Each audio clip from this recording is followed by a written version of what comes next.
Ama ancak tablolar bile ağır bir yük demektir. Şair süratle yazır ki ben dağ grubunu yazdım. Ya da sanırım. Şiremin kulaklarının içinde kardeş. Zərci düşdüyüm dünyada düşür durmalar. Perişan köçəndə kardeş.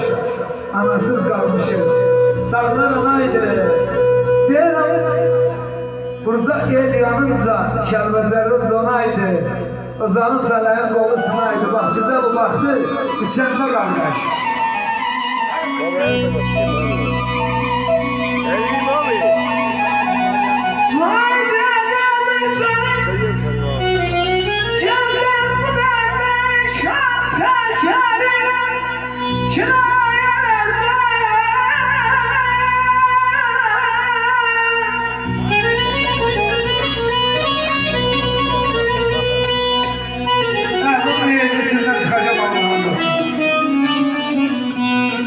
Haydi yazırsam cəndəz bu dərdə Şam təkərirə kinayələrdə qorxuram Dağlayan bir qarşı yerdə bu fani dünyadan Keçəndə qardaş bu fani dünyadan Keçəndə qardaş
Valla derele lafıdan ki demesem Yüreğim partiyar Varım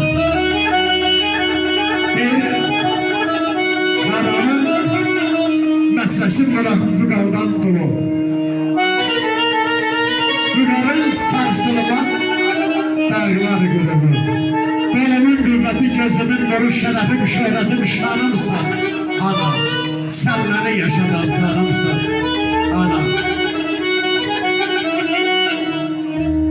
Evlat ne kadar şifare yayığı, evlada varların ömrünün çoğu, tek bilse gecenin yuxsuzluğu əvəz ola bilmez. Dünya varına, tavanda bilmeyen bir sərsən, ana. Tamamla bilmeyen bir sensin ana. Bir baksan, meyvesi evlad olan bak. Boynunda uzalır her yetişen bak. Deniz de, ümman da kuruyar ancak. Kurumaz, tükenmez eşkin balana. Yüreğin ottan mı yaratmış ana? Yüreğin ottan mı yaratmış ana?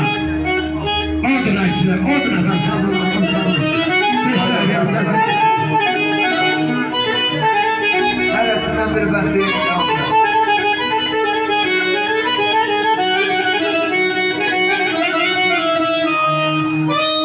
Ay ben sana bundan çok sevdim. Sağ ol, bana ne olur.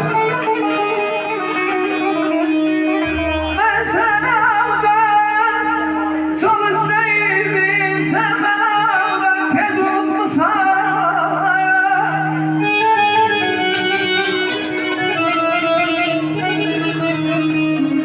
Zeynep bazı tane dönüşeceğiz kime geldi?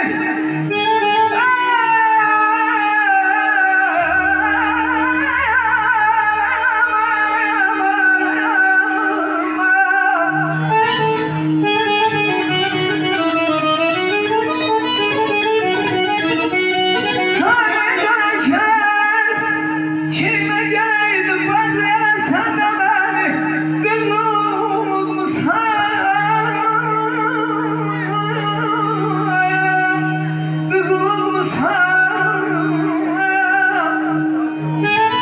Şahit bana baksan mektup yazı.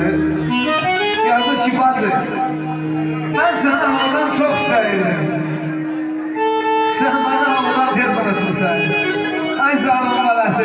Talihi dönmüş yaşına geleydi. Sen bana ne? Tez unutmuşsan. Ata dedik, kardeş, ana dedik.